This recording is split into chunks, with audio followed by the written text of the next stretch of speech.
Good evening बच्चों। सभी बच्चों को नमस्ते, गुड इवनिंग। कैसे हैं भाई आप लोग? कैसा रहा आपका ब्रेक?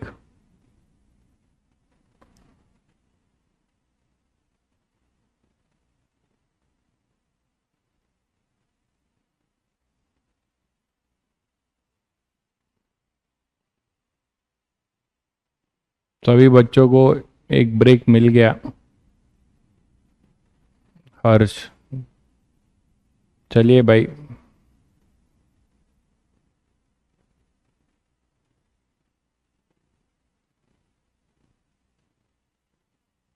बहुत बढ़िया, बहुत बढ़िया कर रहे हैं। बहुत अच्छा। कर्ल के बारे में मैंने कुछ बताया नहीं है। डिटर्मिनेंट सॉल्व करके कर्ल निकालते हैं देवांश भाई, बिना कर्ल के भी। क्योंकि मैं फालतू चीजें नहीं बताता जो बिल्कुल जेई एडवांस में नहीं है।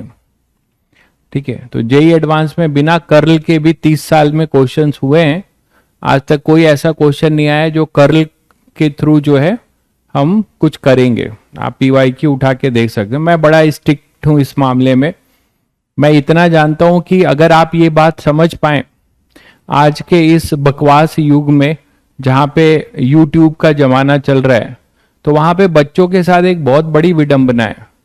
क्योंकि लोग अपने आप को इम्पोज करने के लिए कुछ भी पढ़ाते रहते हैं।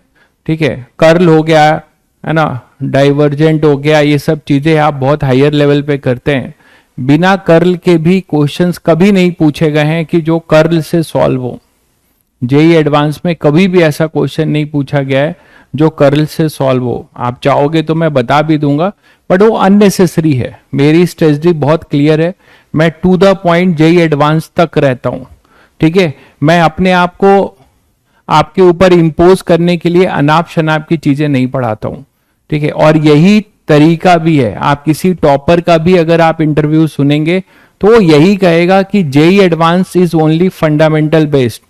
जेई एडवांस की यही खासियत है कि वो केवल फंडामेंटल क्वेश्चंस, फंडामेंटल फॉर्मूले से सॉल्व होता है। तभी मैंने बार बार आपको बोला हुआ है कि आप कोई डेराइव रिजल्ट नहीं भी याद रखोगे तो भी जेई एडवांस के क्वेश्चंस करोगे। बस कॉन्सेप्ट आपको पता होना चाहिए। ऐसा कहीं नहीं है। आप करके देखिए, किसी और से भी पूछिए जो सेलेक्ट हुए हैं, कि कोई भी एक डेराइव रिजल्ट आपके पास है। एक ट्रिक आपको मैंने दे दिया, उस ट्रिक से ही करेंगे तो जेई एडवांस सॉल्व होगा। ऐसा कभी क्वेश्चंस नहीं आए हैं जेई एडवांस में। क्लियर है? चलिए, तो हम लोग लीनियर मोमेंटम कर रहे थे और कंजर्वेशन की बात कर रहे थे और हो गया था कंजर्वेशन। मैंने आपको जंपिंग के केस में आपको बताया था। अब अगर मान लीजिए कोई एक कैनन है, जैसे एक क्वेश्चन और लेते हैं। एक केवल कैनन है हमारे पास, और ये कैनन, ठीक है, ये कैनन जो है कोई सेल फायर कर रही है। कैनन है तो वो क्या फायर करेगी? ऑब्वियसली एक गोला फायर करेगी, गोला दागेगी, है ना। तो यहां पर कोई एक सेल फायर हो रहा है, और ये जो सेल फायर हो रहा है,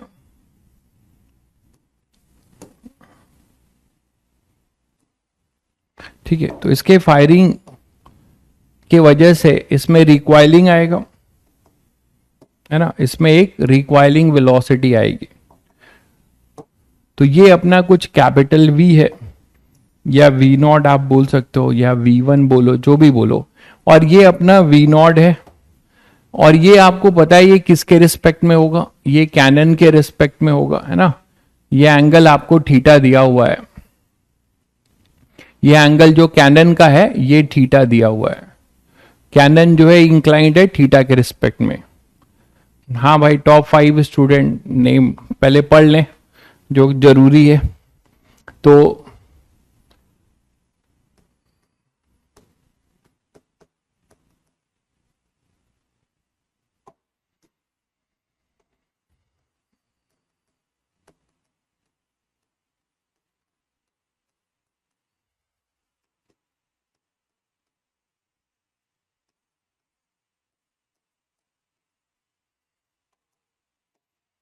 तो यहां बच्चों क्या करोगे आप? आपको पता है कि जब ये फायर होगा तो यहाँ इम्पल्स लगेगा, है ना, बहुत सारा इम्पल्स लगेगा, ठीक है।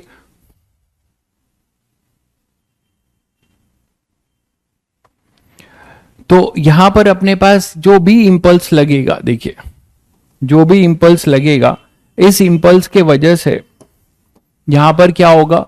अच्छा, ये वी नॉट जो है सभी को पता है, ये विथ रिस्पेक्ट टू कैनन होगा, क्योंकि ये जैसे ही सेल फायर होगा, ये सेल कोई, है ना, तो जैसे ही सेल अपना फायर होगा ये बैक होगा, तो ये रिलेटिव है ना। ये जो है वेलोसिटी में यहां लिख देता हूं, बेटर रहेगा। वी नॉट जो है वेलोसिटी ऑफ सेल है विथ रिस्पेक्ट टू कैनन, ये सभी को पता है, ये हमेशा यही रहेगा। ये मैंने आपको बता रखा है कि जब भी कोई बुलेट निकलेगी गन से तो सडनली इंपल्स लगेगा तो गन भी रिक्वायर करेगी। तो वेलोसिटी ऑफ बुलेट या वेलोसिटी ऑफ शेल अगर कैनन का केस है, ठीक है, तो वो क्या होगा, हमेशा रिलेटिव होगा। तो बच्चों यहां पर इंपल्स हमें कंजर्व कराना है लीनियर मोमेंटम किस डायरेक्शन में, हमें लीनियर मोमेंटम कंजर्व कराना है एक्स डायरेक्शन में, क्योंकि एक्स है ना, वाई डायरेक्शन में नहीं, वाई में mgb है। तो यहां पे आप इसका कंपोनेंट ले लेना, बस यही ध्यान रखना है। तो ये थीटा है तो इधर आएगा v नॉट कॉस थीटा, है ना। तो velocity of cell with respect to earth आपको पहले निकालना पड़ेगा इन एक्स डायरेक्शन, वो होगा velocity of cell with respect to cannon, है ना, in x direction plus velocity of cannon with respect to earth in x direction।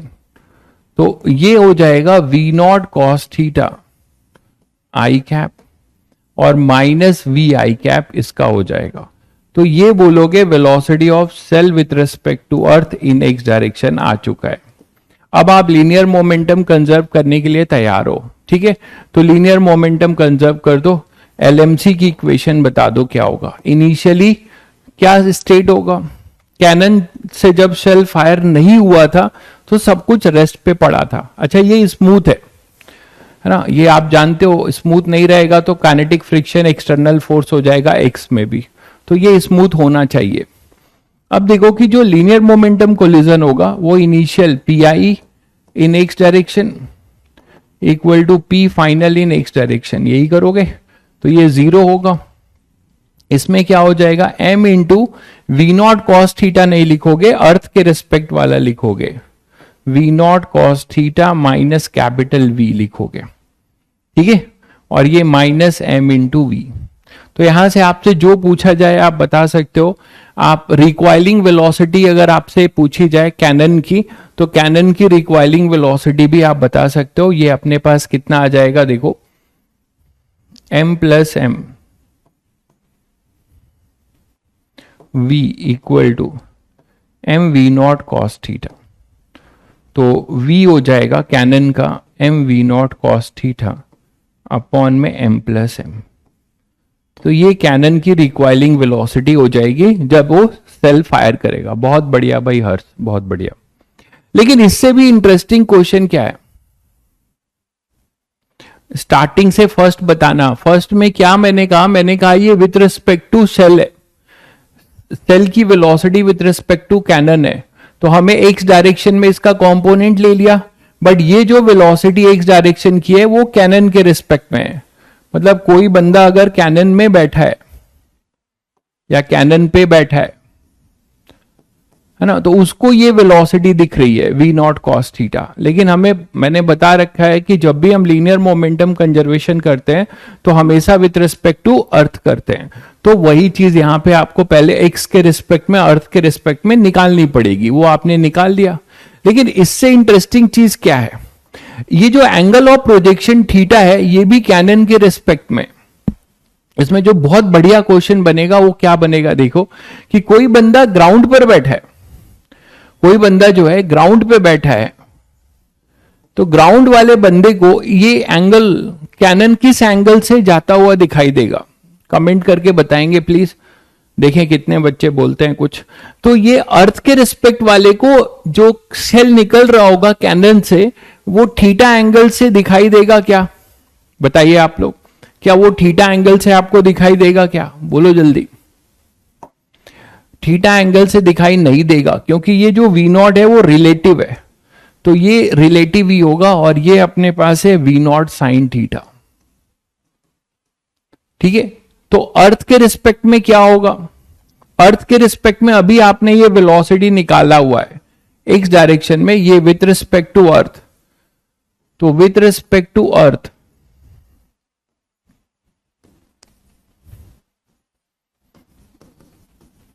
Angle made by shell with horizontal, तो क्या करने वाले हो? अर्थ के रिस्पेक्ट में अब आपको देखना पड़ेगा कि ये अर्थ के रिस्पेक्ट में कैनन की, सॉरी सेल की ये वेलोसिटी जो होगी उसके दो कंपोनेंट होंगे, एक ये होगा और एक ये होगा। तो ये जो आपको दिख रहा है ये velocity of shell with respect to earth निकालना पड़ेगा, इसको कुछ बीटा लेना पड़ेगा, ये एंगल चेंज हो जाएगा भाई। वो एंगल क्या हो जाएगा? Velocity of shell with respect to earth का एक्स कंपोनेंट, और ये होगा velocity of shell with respect to earth का वाई कंपोनेंट। तो shell with respect to earth का एक्स कंपोनेंट तो आपने निकाल लिया है, यही तो है। अच्छा, velocity of shell with respect to earth का वाई कंपोनेंट क्या होगा? यही रहेगा, क्योंकि वाई डायरेक्शन में कैनन का कोई मोशन नहीं है, वाई डायरेक्शन में कैनन का कोई मोशन नहीं है, तो वो V naught sine theta J cap ही रहेगा।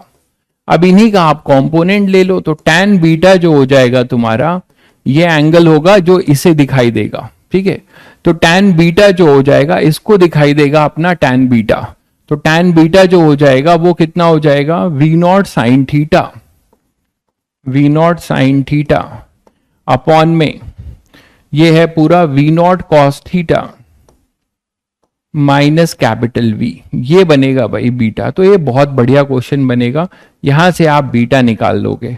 अर्थ के रिस्पेक्ट में भी आपसे पूछा जा सकता है। क्लियर है? ये सभी बच्चों को क्लियर है कि हमने क्या किया? ये जो है अर्थ के रिस्पेक्ट में नहीं था, है ना, जैसे मजल्ड वेलोसिटी होती है बुलेट की, वैसे ही कैनन के रिस्पेक्ट में शेल की वेलोसिटी थी, है ना। ये अपना शेल है, तो इसकी जो वेलोसिटी है हमने अर्थ के रिस्पेक्ट में, वाई डायरेक्शन में कोई चेंज नहीं होगा। ठीक है, चलिए बहुत बढ़िया भाई। फर्स्ट पेपर में जो भी आया है मतलब इसको आप और आगे बढ़ाइए, अभी हम लोग धीरे धीरे होगा। ठीक है, धीरे धीरे होगा। जेई एडवांस के पेपर बहुत ही टफ और जेन्युइन होते हैं, हम ही लोग बनाते हैं, टीचर हम ही दोनों टीचर बनाते हैं पेपर। तो paper up to the JEE level होता है एडवांस, या उससे थोड़ा ऊपर ही होता है कभी कभी। ठीक है, तो आप लोग ट्राई अपना अच्छा कर रहे हैं, बहुत बढ़िया। धीरे धीरे अपने ग्राफ को बढ़ाइए, परेशान होने की जरूरत नहीं है। जिनका कम आ रहा है कोई दिक्कत नहीं है, कम से ही तो आप ज्यादा की तरफ जाएंगे, ज्यादा से कम की तरफ थोड़े होता है।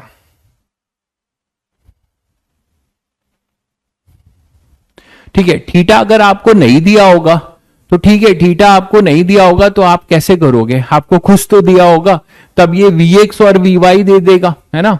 अगर आपको थीटा नहीं दिया होगा तो आपको Vx और Vy दिया होगा, ऐसी बात नहीं है। क्लियर है बच्चों? चलिए आगे बढ़ते हैं। अब तो नेक्स्ट अब कुछ एक्स्ट्रा सीखते हैं, बहुत ही स्पेशल बात करते हैं, linear momentum conservation in COM frame. COM सभी बच्चों ने पढ़ा है। तो अगर हम लीनियर मोमेंटम कंजर्वेशन की बात करें किसके फ्रेम में? इन सीओएम फ्रेम की बात करें तो देखिएगा आपको एक बहुत आगे इसका एक ट्रिक मिलेगा। क्लियर है? आप देखो क्या है, तो आपने रिलेटिव वेलोसिटी पढ़ी है, तो ये बताओ बच्चों कि अगर मैं बोलूं कि momentum of any particle with respect to earth, जैसे मान लो हमारे पास एक रेफरेंस ले लो, ये ओरिजिन है, और कोई भी एक रिजिड बॉडी है यहां पे, कोई भी एक रिजिड बॉडी है ऐसे, ये अपनी रिजिड बॉडी है, ये मूव कर रही होगी, लिखने दो, लो लिखो भाई, जल्दी लिखो, लिखो लिखो, मुझे भी जल्दी है, आपको भी जल्दी है।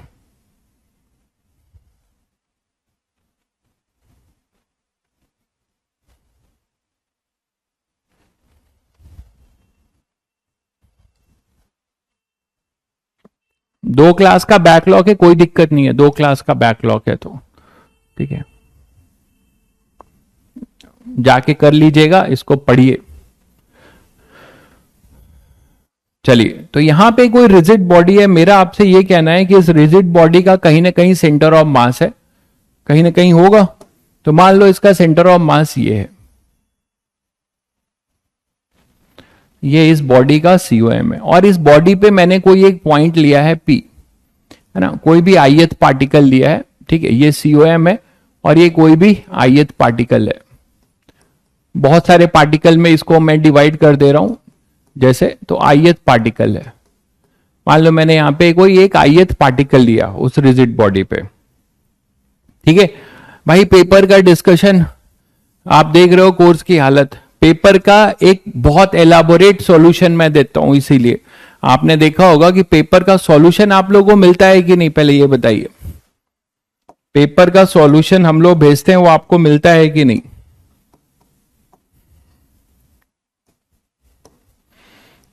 अगर वो मिलता है तो आधा से ज्यादा आपका पर्पस सॉल्व हो जाएगा, 70 to 80% पेपर का, ठीक है। और वो पेपर्स को जब हम फिर से जो है रिवीजन कर रहे होंगे, या ये 12th के बाद की चीजें मिलता है ना पेपर का, बिल्कुल, तो जब पेपर का आपको मिलता है इसीलिए दिया जा रहा है, अभी टाइम का कंस्ट्रेन है, ये सारे पेपर के जो अच्छे क्वेश्चन है जब हम लोग प्रैक्टिस कर रहे होंगे जेईई एडवांस की, तो ये सब कराऊंगा। ith पार्टिकल, तो ith पार्टिकल अपने पास ये हो जाएगा, ये सेंटर ऑफ मास है, तो मेरा आपसे ये कहना है कि अगर आप इसका पोजीशन वेक्टर लोकेट करते हो तो ये ओरिजिन है, मतलब with respect to earth frame, आपने रिलेटिव वेलोसिटी पढ़ा होगा, याद होगा सभी को, और ये सेंटर ऑफ मास के रिस्पेक्ट में एक पोजीशन वेक्टर लिया, ठीक है। तो इसे आप क्या नाम दोगे? ये है ओरिजिन, है ना, ओरिजिन है, या with respect to earth frame है ना, अर्थ, ये अर्थ फ्रेम है, यहां पे कोई बंदा बैठेगा वो COM फ्रेम होगा, ठीक है। अब यहां बताओ कि क्या लिखोगे इसको, अगर ये ओरिजिन को O बोल रहे हो, ठीक है, तो आप इसको क्या लिखोगे? R of COM of body with respect to earth, ये क्या है, कोई पार्टिकल P ले लो, तो R ऑफ पार्टिकल या ith पार्टिकल लिया है, जो भी ले लो, I ऑफ P है, तो R of P with respect to earth है, और ये क्या है, ये है R of P with respect to COM। तो ट्रायंगल लॉ दिखता है सभी बच्चों को, सभी को ट्रायंगल लॉ दिखता है, या वेलोसिटी से भी आप बता सकते थे, तो यहां आ जाएगा अपने पास R of P with respect to earth, क्या बोलोगे? R ऑफ P, मैं शुरू से बता रहा हूं, हालांकि मैं वेलोसिटी भी बता चुका हूं, रिलेटिव डायरेक्ट भी लिख सकता था, P with respect to COM, triangle law, by triangle law ये लिख रहा हूं, है ना, बाई ट्रायंगल लॉ लिख सकते हो, this vector plus this vector equal to this vector, तो R of COM with respect to earth. बोलो बच्चों, इसको अगर आप डिफरेंशिएट कर दोगे,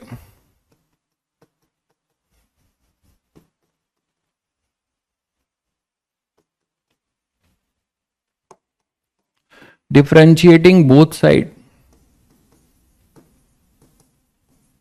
विथ रिस्पेक्ट टू टाइम, अगर आप टाइम के साथ डिफरेंशिएट कर रहे हो तो d by D T of R of P with respect to earth, यही तो मिलेगा तुम्हें, इक्वल टू d बाई, ये चीज तुम डायरेक्ट भी जानते हो रिलेटिव वेलोसिटी से, एक फ्रेम से दूसरे फ्रेम में हम कैसे रिलेटिव वेलोसिटी लिखते थे, याद है सभी को, यही तो है। तो आपको क्या मिलेगा यहां से, velocity of particle P with respect to earth equal to velocity of P with respect to COM plus velocity of COM with respect to earth.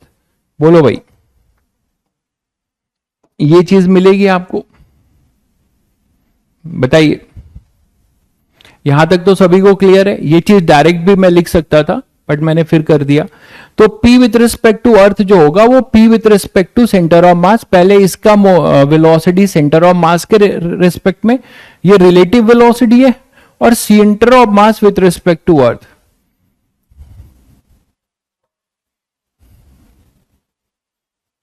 ठीक है, फॉर्मूला कुछ याद नहीं करना है, फॉर्मूला आपके पास याद है। आप ये रिलेटिव वेलोसिटी तो लिखते थे भाई, ये रिलेटिव है, ये एब्सोल्यूट है, ये क्या है विथ रिस्पेक्ट टू सीओएम, ये रिलेटिव ही तो है। आप क्या बोलोगे, रिलेटिव वेलोसिटी ऑफ पी, है ना, with respect to COM, COM खुद भी मूव कर रहा है ना, ये है, तो ये रिलेटिव है। तो आप जैसे लिखते थे उसी तरीके से, रिलेटिव वेलोसिटी जैसा ही है, बिल्कुल जैसा क्या है वही लिखा हुआ है। अब हम मोमेंटम की बात कर रहे हैं, तो मैं आपसे ये कह रहा हूं कि अगर मान लो मैं सेंटर ऑफ मास के फ्रेम में आ जाऊं, देखिएगा ध्यान से, मैं ये कह रहा हूं कि मैं एक बंदे को यहां बैठा दूं, कहां पे, सीओएम के फ्रेम में। तो अगर मैं इसको सीओएम के फ्रेम में बैठा दूं, तो आप मुझे बताओ, आप इसमें से क्या चीज जीरो हो जाएगी, जरा करके बताइएगा। अगर मैं एक बंदे को सीओएम के रिस्पेक्ट में बैठा देता हूं, ठीक है, अब मैं इसमें से क्या कर रहा हूं, देखो,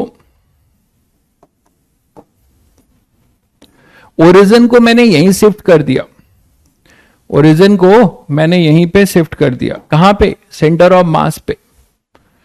नाउ मैंने ओरिजिन को कहां पे शिफ्ट कर दिया, सीओएम पे, ये अपना ओरिजिन है, ठीक है, ओरिजिन मैंने कहां पे शिफ्ट कर दिया, सीओएम पे। ध्यान दीजिएगा थोड़ा, इसका क्या मतलब है कि मैं सेंटर ऑफ मास के फ्रेम में हूं, ये सीओएम फ्रेम बन जाएगा, और कोई बंदा यहां पे बैठा हुआ है सीओएम पे।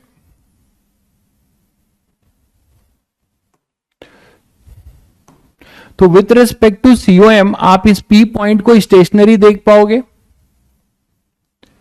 बहुत बढ़िया भाई, बहुत बढ़िया, दिल खुश कर दिया। पार्टिकल की वेलोसिटी जीरो हो जाएगी, बिल्कुल सही कह रहे हैं, रिलेटिव वेलोसिटी जीरो हो जाएगी, किसकी, इसकी। तो with respect to COM frame, बहुत बढ़िया। तो with respect to COM frame, जब आप सीओएम पे खुद ही बैठ गए हो, है ना, तो आपको सीओएम के रिस्पेक्ट में वो पार्टिकल रेस्ट पे दिखेगा। बोलो भाई, सीओएम के रिस्पेक्ट में वो पार्टिकल आपको रेस्ट पे दिखेगा, मतलब we of P with respect to COM वो जीरो दिखेगा। तो इसका मतलब velocity of P with respect to earth जो आएगा वो वही आएगा जो velocity of centre of mass with respect to earth होगा। ये बहुत बड़ी बात आप सीख रहे हो, इसकी वैल्यू अभी आगे जाके पता चलेगी।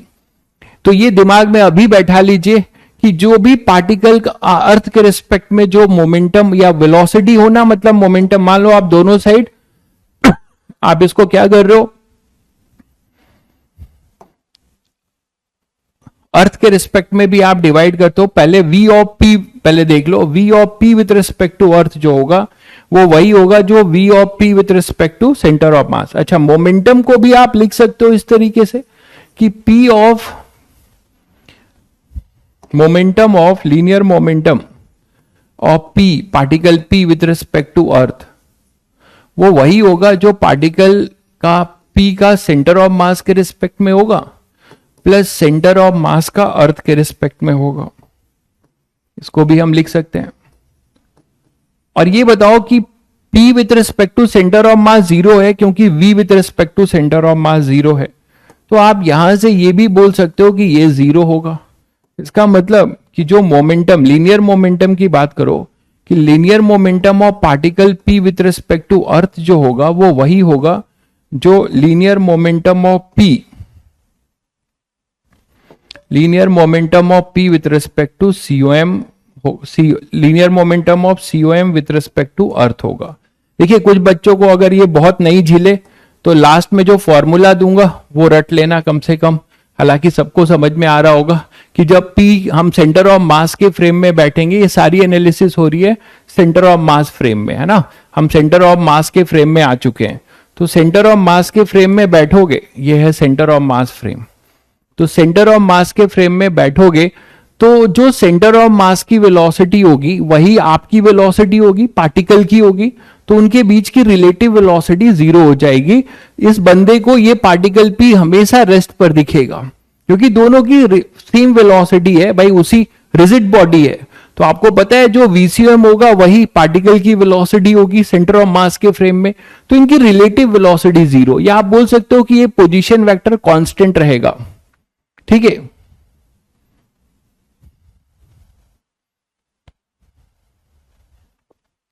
तो यहां पे P with respect to earth जो होगा P। तो आपने एक बहुत इंपॉर्टेंट बात सीखा कि अगर मुझे किसी पार्टिकल का अर्थ के रिस्पेक्ट में नेट मोमेंटम निकालना है तो मैं सेंटर ऑफ मास का जो अर्थ के रिस्पेक्ट में मोमेंटम होगा वही पार्टिकल का अर्थ के रिस्पेक्ट में होगा। लेकिन ऐसा कब होगा? जब व्हेन बोथ द, ये कब होगा? When particle P at rest with respect to COM frame, है ना, और both particle and COM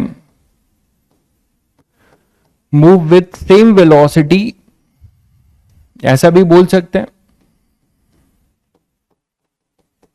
with respect to earth frame. बोलो भाई, तो अर्थ के फ्रेम में दोनों साथ साथ मूव करें, मतलब ये मेरा कहना है आपको कि अगर मान लो ये पार्टिकल है,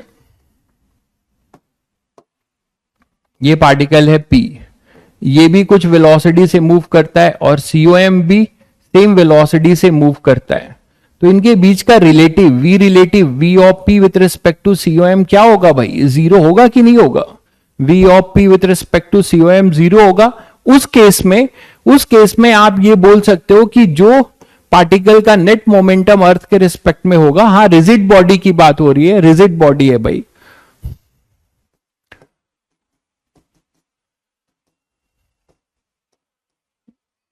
ठीक है, और ट्रांसलेशन है केवल,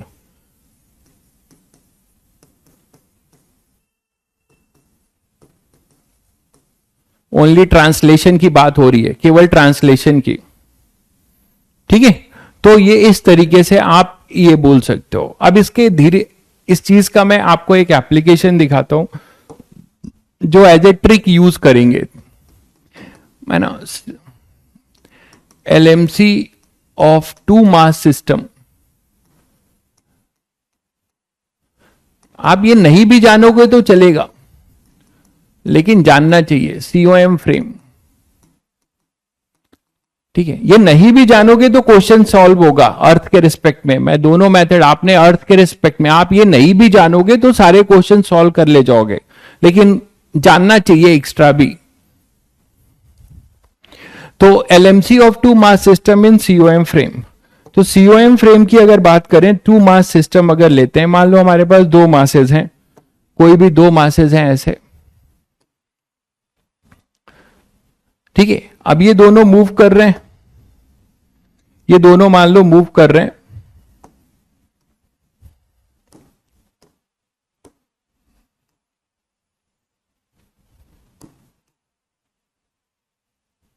तो दोनों मूव कर रहे हैं कुछ वेलोसिटी से, और वो वेलोसिटी तुम्हारे पास है, इसके पास मान लो V1, अपोजिट सेम कहीं भी हो सकती है, मैंने अपोजिट ले लिया है मान लो, तो ये V1 से मूव कर रहा है और ये V2 से।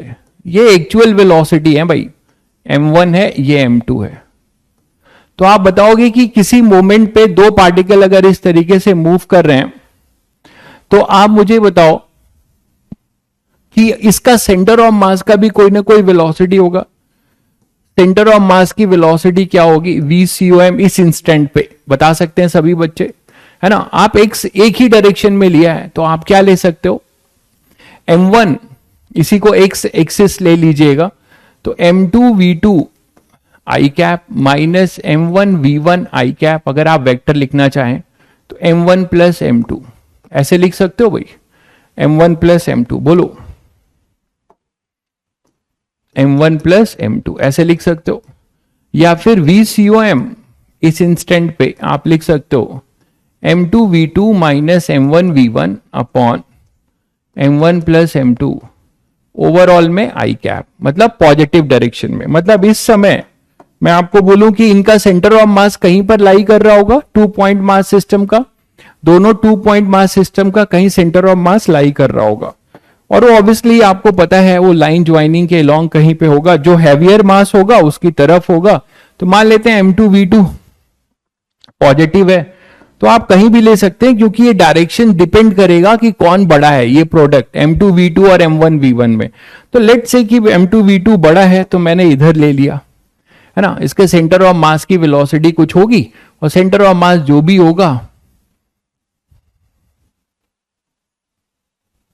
कहीं पे होगा, यहां पे सेंटर ऑफ मास। तो COM भी मूव कर रहा होगा ऐसे VCOM से।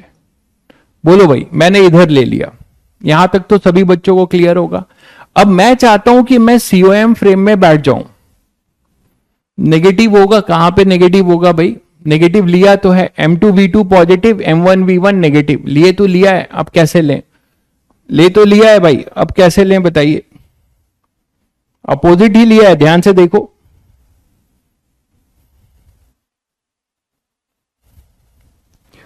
ठीक है, आप सेम लेना चाह रहे हो सेम ले लो भाई, उसमें कोई दिक्कत नहीं है। आप सेम लेना चाह रहे हो ले लो सेम, सेम में कोई दिक्कत नहीं है, उससे कोई फर्क थोड़े पड़ेगा।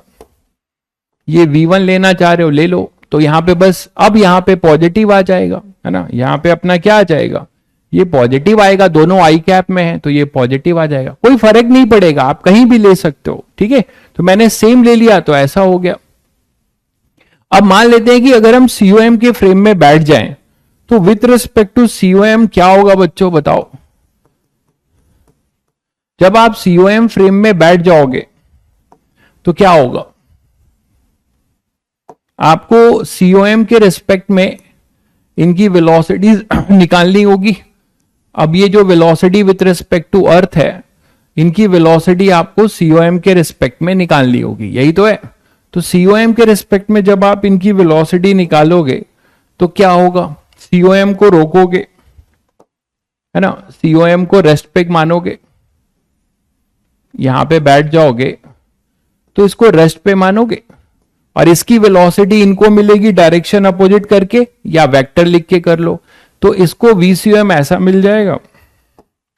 इसकी अपनी वेलोसिटी अर्थ के रिस्पेक्ट में है V1 और इसकी है V2, यही थी, और COM के रिस्पेक्ट में इसको इधर मिलेगा VCOM और इसको भी मिलेगा VCOM। अब हम रिलेटिव पे आ गए, तो आप या तो वेक्टर करके करो या ऐसे कर लो, इसको COM को रोको और इसकी वेलोसिटी इन दोनों पार्टिकल को दो डायरेक्शन अपोजिट करके, यही तो करते हैं, ये V1 और ये V2।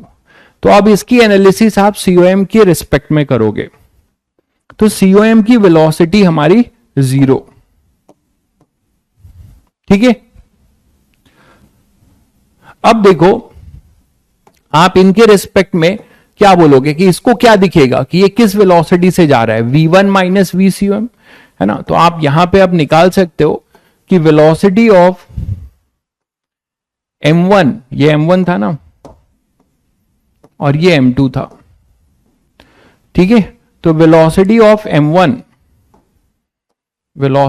M1 with respect to COM आप ये निकालना चाह रहे हो, तो कितना हो जाएगा, आप वेक्टर से करो, यही बात हो जाएगी। Velocity of M1 with respect to earth minus velocity of COM with respect to earth, यही चीज तो मैंने आपको यहां दिखाया है। इसकी वेलोसिटी इधर दे दी, यही तो माइनस VCOM है। अब आप क्या लिखोगे, सॉल्व करो, V1 माइनस COM की वेलोसिटी क्या है, M2V2 प्लस M1V1 अपॉन में M1 प्लस M2, है ना, और ये पूरा अपना आई कैप है। तो यहां से अगर सॉल्व करोगे तो M1V1 और M2V2 में M2V2 कैंसिल हो जाएगा और ये आएगा 2M1V1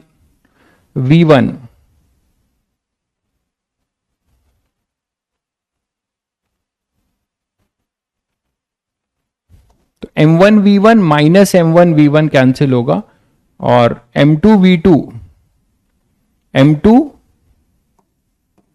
M1 V1 कैंसिल होगा, आपके पास क्या मिलेगा, M2V1 माइनस M2V2 अपॉन में M1 प्लस M2, है ना। तो फाइनली आपको क्या मिला, M2 upon M1 plus M2 V1 minus V2 I cap. ये है velocity of M1 with respect to COM। This is velocity of M1 with respect to COM। ये क्लियर है बच्चों, ये क्लियर है सभी को, ठीक है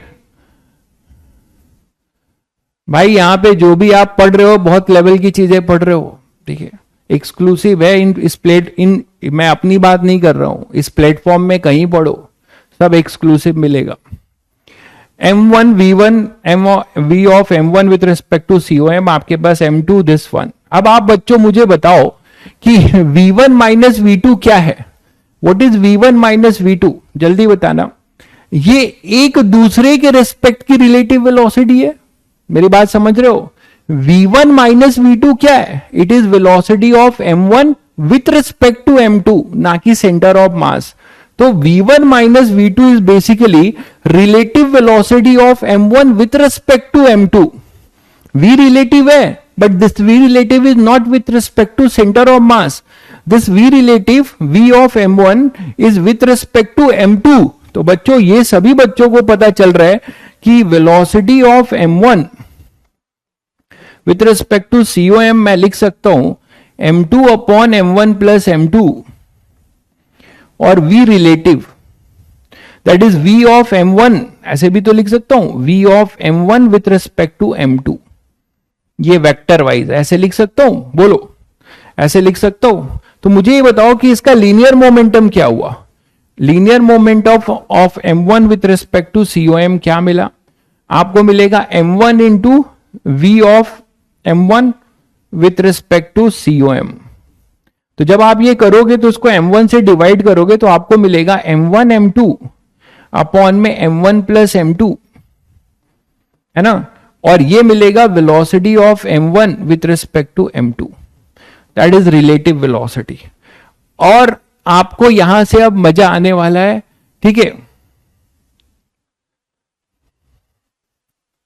यहां पे M1 M2 by M1 plus M2। अब यहां पे बच्चों ये चीज आपको मजा ये आने वाला है कि एक तरीके से ये इसी को मैं 2 पॉइंट मासेस को सिंगल पॉइंट मासेस में भी कन्वर्ट कर सकता हूं और इसको म्यू बोल सकता हूं, रिड्यूस मास का कॉन्सेप्ट। इसको मैं एक नाम दे रहा हूं कांस्टेंट को म्यू, ठीक है। आई थिंक मैंने तुम लोगों को म्यू को इंट्रोड्यूस किया है कभी, ये म्यू तुम्हारे सामने इंट्रोड्यूस हुआ है पहली बार, या आपको मैंने 1-2 बार कहीं और इसमें आया हुआ है, कुछ याद है क्या, शायद पहली बार होगा आपके लिए। तो ये हो जाएगा म्यू टाइम्स ऑफ, है ना, V रिलेटिव, कुछ ऐसा एक फॉर्मूला मिला। M1 with respect to centre of mass जो है वो ये मिला। और सभी बच्चों को पता है कि जब सेंटर ऑफ मास अपना रेस्ट पर होता है, सेंटर ऑफ मास जो M1 with respect to centre of mass होगा वही जो है M1 विथ रिस्पेक्ट टू अर्थ भी होगा। अभी अभी आपने प्रूफ किया ना, ये देखिए किसी पार्टिकल का अर्थ के रिस्पेक्ट में वही लीनियर मोमेंटम होगा जो पार्टिकल का centre of mass, particle with respect का जो सेंटर ऑफ मास का होगा with respect to earth momentum. तो खैर यहां पे अभी हमने देखा P of M1 with respect to COM it is mu times of V relative. अब मुझे ये बता दो कि अब इसी तरह M2 भी निकाल सकते हो, जैसे आपने M1 निकाला है वैसे आप M2 भी निकाल सकते हो ना। M2 के लिए क्या करोगे, M2 के लिए क्या करोगे, यहां M2 आ जाएगा और बस चीजें बदल जाएंगी। तो यहां पे अब मैं फिर से M2 के लिए कर दे रहा हूं, आप देखोगे M2 के लिए भी आपको यही कांस्टेंट मिलेगा, M2 के लिए भी आपको यही कांस्टेंट मिलेगा।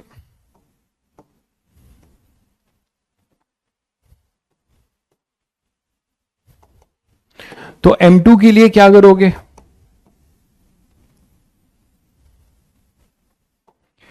M2 with respect to earth क्या बोलोगे, वही M2 with respect to COM plus M2 with respect to हमें COM चाहिए ना, रिलेटिव चाहिए,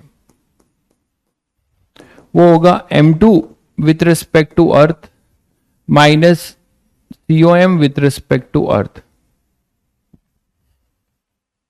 तो M2 with respect to earth होगा V2 आई कैप माइनस, ये तो आपको पता ही है, M2 V2 प्लस, मतलब सिमेट्रिकल आएगा वैसे ही, मैं फिर कर दे रहा हूं, आप करेंगे तो आपको फिर क्या मिल जाएगा, देखिए यहां पे M1 V2 M1 upon M1 plus M2, और यहां मिलेगा V2 minus V1, V2 minus V1 आई कैप, यहां पे मिलेगा आपको V2 माइनस V1 आई कैप, ठीक है, V2 माइनस V1 आई कैप। यहां कोई फ्रिक्शन विक्शन नहीं है भाई, हवा में है, या आप ये बोलो कि स्मूथ हॉरिजॉन्टल प्लेन पे है, फ्रिक्शन होगा तो हम लीनियर मोमेंटम कंजर्वेशन की बात ही क्यों करेंगे, ठीक है, फ्रिक्शन होगा तो हम लीनियर मोमेंटम कंजर्वेशन की बात नहीं करेंगे, ये ध्यान रहे।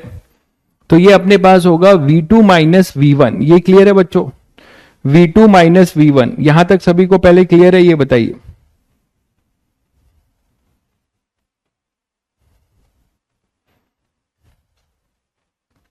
अब आप देखो यहां से क्या हो जाएगा, इसको आप क्या बोल सकते हो, अच्छा लीनियर मोमेंटम की बात करो कि P of M2 with respect to COM, वो क्या होगा, इसको बस मल्टीप्लाई कर दोगे M2 से,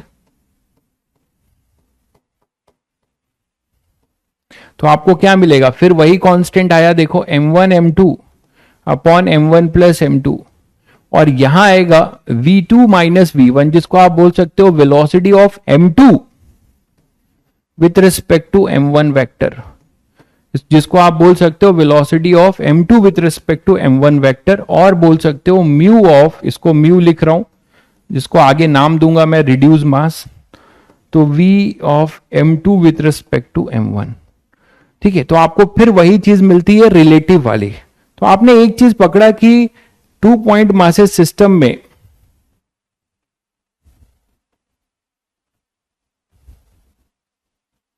ठीक है, आप बोलोगे सर कि रिलेटिव तो दोनों अलग अलग हैं, रिलेटिव का केवल साइन अलग है, आप देख पा रहे हो, ये V2 माइनस V1 है और वहां V1 माइनस V2 था, तो केवल माइनस का डिफरेंस है, केवल माइनस का डिफरेंस है, ये देख पा रहे हो।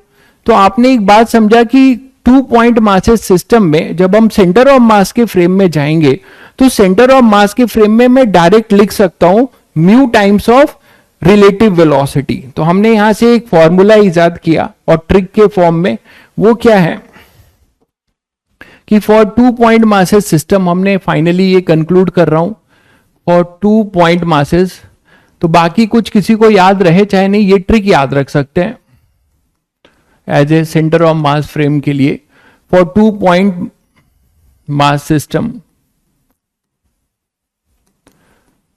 ठीक है। हम क्या बोल सकते हैं कि जो लीनियर मोमेंटम ऑफ, जैसे ये अपना M1 था, ये V1 था, है ना, ये M2 था, ये V2 था, तो इनके लिए आप सीधे सीधे बोल सकते हो कि linear momentum of M1 with respect to COM that is equal to mu times of V relative, ठीक है। इसी तरीके से आप M2 के लिए भी बोल सकते हो, M2 के लिए आप क्या बोल सकते हो, M2 with respect to COM, ये भी वही होगा mu times of minus times of V relative अगर बोल दें, है ना, या मॉड लोगे तो आप, क्योंकि V रिलेटिव क्या होगा, एक को रोको दूसरे की, V रिलेटिव क्या होगा इनके बीच में, वो हो जाएगा V1 माइनस V2 आई कैप, अगर आप ये लेते हो V1 माइनस V2 आई कैप। तो आप M1 का सेंटर ऑफ मास के फ्रेम में लिखना चाहते हो तो म्यू लिखो, म्यू के बारे में बताया आपको, क्या लिखूंगा मैं, M1 M2 अपॉन में M1 प्लस M2। मतलब ये हुआ बच्चों कि मैं कर क्या रहा हूं, इसको नाम दूंगा रिड्यूस मास।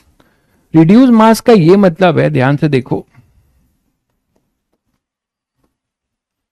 रिड्यूस मास का ये मतलब है कि अगर मैं COM के फ्रेम में बैठता हूं, तो अगर मैं COM के फ्रेम में बैठकर, है ना, इन दोनों को हटाकर एक सिंगल पार्टिकल मानता हूं, इन दोनों मासेस को हटाकर एक सिंगल मास मानता हूं, इन दोनों को हटाकर मैं एक सिंगल मास मानता हूं म्यू का, और इसको कितनी वेलोसिटी देता हूं, v रिलेटिव, जो कितनी दे रहा हूं, v1 माइनस v2।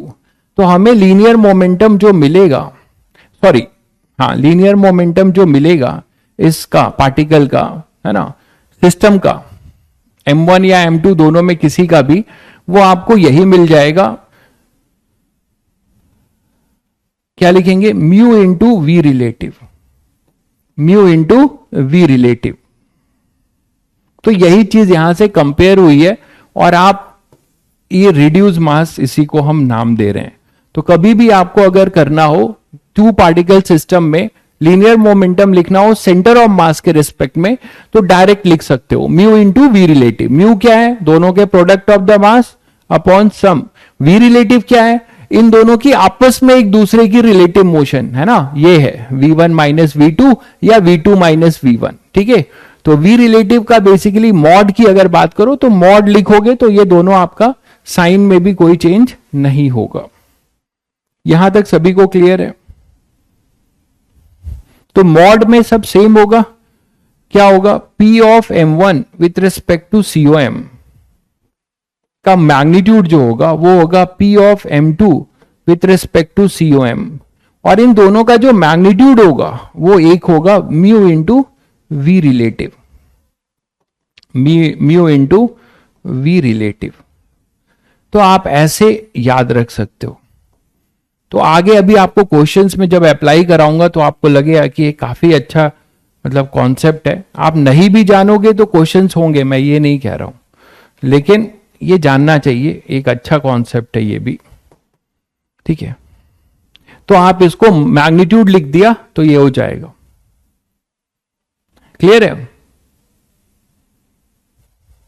हाँ बिल्कुल सही कह रहे हैं, जो with respect to centre of mass है वही विथ रिस्पेक्ट टू अर्थ भी होगा, क्योंकि हम प्रूफ कर चुके हैं, क्योंकि हम यहां पे प्रूफ कर चुके हैं कि जो with respect to centre of mass है वही विथ रिस्पेक्ट टू अर्थ भी होगा, क्योंकि हमने अभी देखा कि सेंटर ऑफ मास के रिस्पेक्ट में हम, आप देख पा रहे हैं, लेकिन ऐसा तब होगा जब सेंटर ऑफ मास के रिस्पेक्ट में ये रेस्ट पर आ जाए। सेंटर ऑफ मास के रिस्पेक्ट में अभी ये रेस्ट पर नहीं है, सेंटर ऑफ मास के रिस्पेक्ट में ये रेस्ट पर नहीं है, ठीक है। लेकिन जो व्यू रिलेटिव, वी इधर देखिए, जो वी रिलेटिव आया है v1 माइनस v2, मतलब एक दूसरे के रिस्पेक्ट में आपने, ये जो VCOM है, ध्यान से सुनिएगा, ये जो रिलेटिव है वो सेंटर ऑफ मास के रिस्पेक्ट में नहीं है, एक का दूसरे के रिस्पेक्ट में है। तो ये आप बोल सकते हैं कि सेंटर ऑफ मास के रिस्पेक्ट में ये रेस्ट पर है, तो सेंटर ऑफ मास के रिस्पेक्ट में रेस्ट पर होंगे, तो जो सेंटर ऑफ मास के रिस्पेक्ट में होगा वही centre of mass with respect to earth होगा, जो हमने प्रूफ किया था। ये नेट है।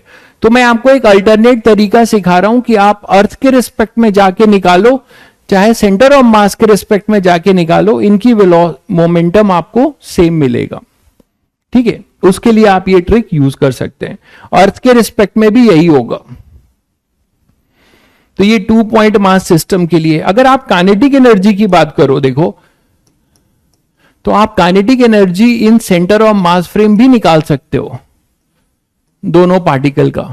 कैसे, क्या फॉर्मूला बनेगा, और ये वही आएगा जो अर्थ के रिस्पेक्ट में है, ठीक है, ये वही आएगा जो अर्थ के रिस्पेक्ट में है। मतलब नेट m1 और m2 का अर्थ के रिस्पेक्ट में जो लीनियर मोमेंटम होगा उसको मैं अर्थ के रिस्पेक्ट में तो आपको निकालना आता है, उसको अल्टरनेट तरीका बता रहा हूं कि उसको सेंटर ऑफ मास के फ्रेम में जब करेंगे तो हम कैसे करेंगे, तो हमें वही चीज मिलेगी। कैसे करेंगे, वही करेंगे mu into we relative, mu into we relative, ठीक है, म्यू इंटू वी रिलेटिव। लीजिए भाई प्रीवियस स्लाइड जल्दी देखिए, mu into we relative.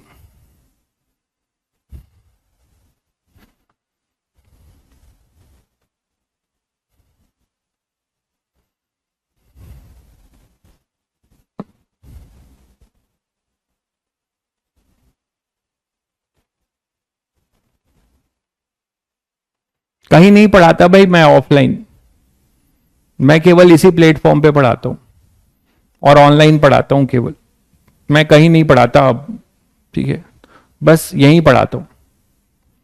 Kinetic energy in centre of mass frame, अब देखो बच्चों, काइनेटिक एनर्जी की बात करें तो सेंटर ऑफ मास के फ्रेम में तो के अगर आप बोलते हो of m1 with respect to COM, अगर आप लिखना चाह रहे हो, है ना, m1 की काइनेटिक एनर्जी लिखना चाह रहे हो, K of m1 with respect to COM, तो क्या लिखोगे आप? लिखोगे हाफ m1 और velocity of m1 with respect to COM, यही तो लिखोगे ना? ये बोलो, यही तो लिखोगे। और velocity of m1 with respect to COM अभी आपने निकाला है ना, वेलोसिटी ऑफ m2 भी निकाला था विथ रिस्पेक्ट टू COM, देखो क्या निकाला है, m1 upon m1 plus m2 v2 minus v1। इसी तरीके से आपने वेलोसिटी ऑफ m1 भी निकाला है विथ रिस्पेक्ट टू COM, क्या निकाला है, m2 upon m1 plus m2 v1 minus v2। तो आपको एक बढ़िया रिजल्ट यहां से भी मिलने जा रहा है, वो ये मिलने जा रहा है कि हाफ m1, इसको लिखोगे आप क्या, m2 upon m1 plus m2, है ना, और ये हो जाएगा v1 माइनस v2, यही तो आया था, पूरे का स्क्वायर। तो आपको मिलेगा हाफ, इसको स्क्वायर कर दो। तो मैं क्या कर रहा हूं, देखो यहां m1 स्क्वायर कर दे रहा हूं और यहां पे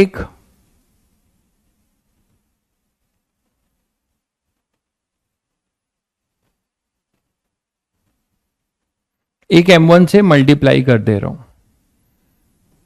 तो बात तो बराबर है।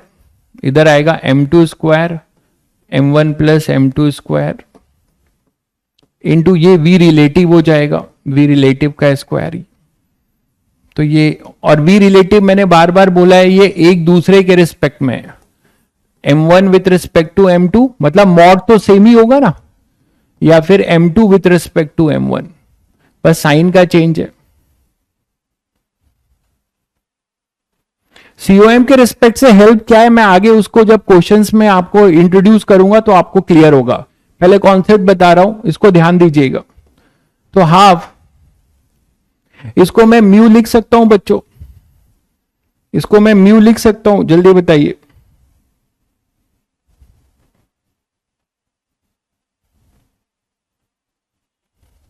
इसको मैं म्यू लिख सकता हूं, तो इसको मैंने लिख दिया म्यू, इस पूरे को, इसको म्यू स्क्वायर लिख सकता हूं, अभी अभी जो लिखा आपने, m1 m2 m1 plus m2 का whole square, v relative square. तो यहां पे आप लिख सकते हो हाफ 2m1 और इसको आप लिख सकते हो mu into v relative square, ये तो लिख सकते हो। तो आपको के ऑफ m1 मिला विथ रिस्पेक्ट टू COM लिखने का तरीका mu upon 2m1 v relative square. ठीक इसी तरीके से अगर आप करेंगे, मैं डायरेक्ट लिख रहा हूं कि K of m2 with respect to, तो यहां बस चेंज होगा half 1/2 m2 mu v relative square, ठीक है, हाँ म्यू स्क्वायर होगा, सॉरी म्यू स्क्वायर होगा, ठीक है। तो फाइनली आप ये लिख सकते हो। इसी तरीके से के ऑफ, थोड़ा जगह बनाते हैं,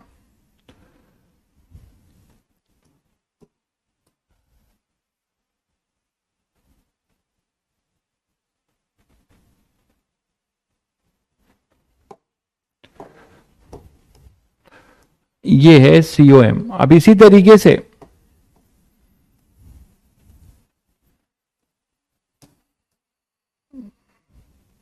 आप बोल सकते हो कि K of m2 with respect to COM क्या आ जाएगा, ये आप बोल सकते हो यहां से कि क्या होगा, half m2 velocity of m2 with respect to COM square. तो ये जब आप वैल्यू पुट करेंगे, मैं डायरेक्ट लिख रहा हूं, आपको मिलेगा half m2 mu relative square, ये चीज वही आ जाएगी mu square v relative square, ये आ जाएगा, ठीक है। तो आपको के ऑफ M1 और के ऑफ M2 मिल जाएगा। अब आप पूछ सकते हो कि सर ये बताओ कि ये तो आप सेंटर ऑफ मास के रिस्पेक्ट में निकाल रहे हो, क्या ये क्या इसकी एक्चुअल काइनेटिक एनर्जी के बराबर होगा? कमेंट करके आप लोग बताइए, क्या ये इसकी एक्चुअल काइनेटिक एनर्जी के बराबर होगा भाई? बिल्कुल। अगर आपने किसी पार्टिकल का सेंटर ऑफ मास के रिस्पेक्ट में निकाल लिया, ठीक है, तो सेंटर ऑफ मास के रिस्पेक्ट में हमने निकाला और आपने देखा कि सेंटर ऑफ मास आपका रेस्ट पर है, जो मैंने पहले भी प्रूफ किया था, है ना, सेंटर ऑफ मास आपका रेस्ट पर है ना। तो आपने अभी अभी क्या प्रूफ किया? V of P with respect to earth, क्या प्रूफ किया? P with respect to COM plus COM with respect to earth, ठीक है। तो अगर आपने किसी भी तरीके से ये जो relative P with respect to COM आपके पास, या COM with respect to earth अगर आपका जीरो रहे, वो मूव ना करे, ध्यान दीजिएगा, ये अगर जीरो हो जाए तो ये दोनों सेम रहेंगे, है ना।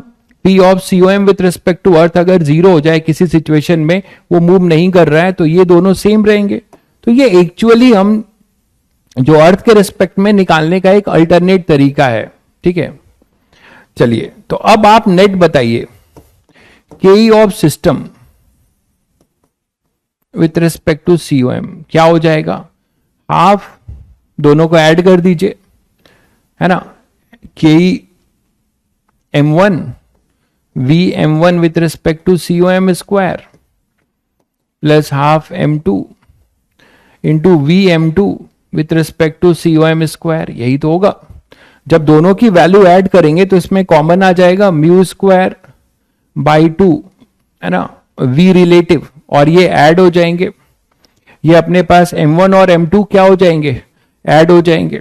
इनकी वैल्यू रखोगे तो ये कट जाएंगे ना, इनकी वैल्यू जब रखोगे, के ही तो आप निकाल चुके हो, तो इनको अगर ऐड करो तो M1 प्लस M2 अपने पास होगा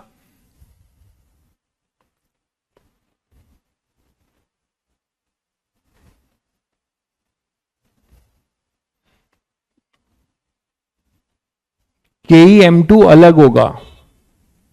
क्या कह रहे हो? के ई M2 अलग होगा। के ई M2 क्या होगा? Mu square upon 2M2 V relative, ये नहीं होगा, ये भी यही आएगा, देखो, क्योंकि V रिलेटिव तो सेम ही रहेगा।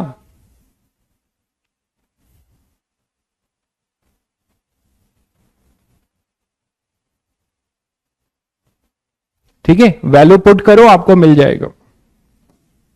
तो आप कैलकुलेट करिए, म्यू स्क्वायर, अरे वैल्यू पुट करो ना, ये सारी वैल्यू जब आप पुट करोगे तो आपको मिल जाएगा। ये वैल्यू पुट करिए, ये जो वैल्यू है, तो इसमें जब वैल्यू पुट करेंगे, मतलब ये पूरी वैल्यू आपने निकाली है, ये निकाला तो है, इसको बाहर लो, mu square V relative square by 2 बाहर ले लिया, 1 upon M1 plus 1 upon M2, यही तो आएगा भाई। तो इसको जब सॉल्व करेंगे आप, तो म्यू की वैल्यू भी डाल रहा हूं मैं, तो आपको क्या मिलेगा? M1 M2 upon M1 plus M2, solve तो करो खुद से, आपको मिल जाएगा। और इसको करोगे तो क्या आएगा? M1 प्लस M2, और ये स्क्वायर में है, M1 M2 into half into V relative square. तो बच्चों एक कट जाएगा, तो के सिस्टम आपको क्या मिलेगा? Half total mass M1 plus M2, है ना, into V relative square, V relative square, एक कट जाएगा, एक बचेगा, तो half mu into V relative square. तो आपको एक बहुत बड़ा चीज मिलता है, अगर आप पूरे सिस्टम की एनर्जी अर्थ के रिस्पेक्ट में चाहते हो, तो वो आप सेंटर ऑफ मास के रिस्पेक्ट में, एक अल्टरनेट ट्रिक मिलता है आपको, सेंटर ऑफ मास के रिस्पेक्ट में भी, सेंटर ऑफ मास के रिस्पेक्ट में भी आप निकालोगे, तो ये तरीका है। अर्थ के रिस्पेक्ट में तो आपको पता ही है, मैंने नहीं बताना चाह रहा था, बट जान लो, बुराई नहीं है कुछ अच्छा जानने में, इसके बिना भी काम हो जाएगा।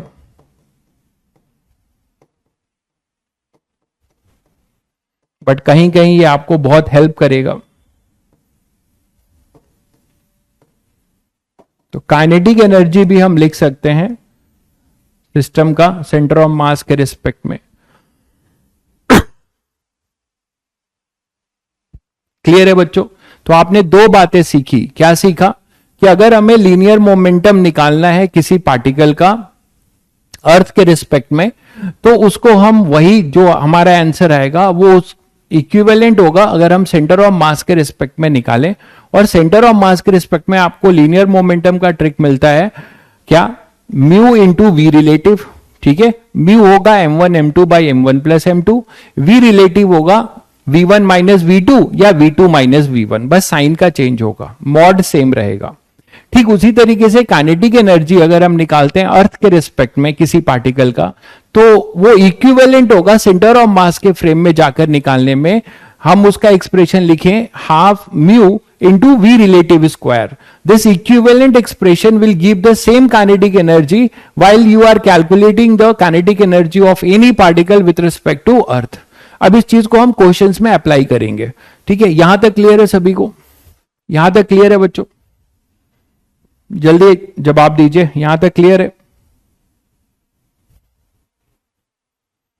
अगर आपको यहां तक क्लियर है तो मैंने ये बात जो बताई है, देखिए इसको एक एप्लीकेशन से, एक बच्चा कह रहा है सर एक एप्लीकेशन, बिल्कुल जो आपने किया है उसी एप्लीकेशन पे आते हैं।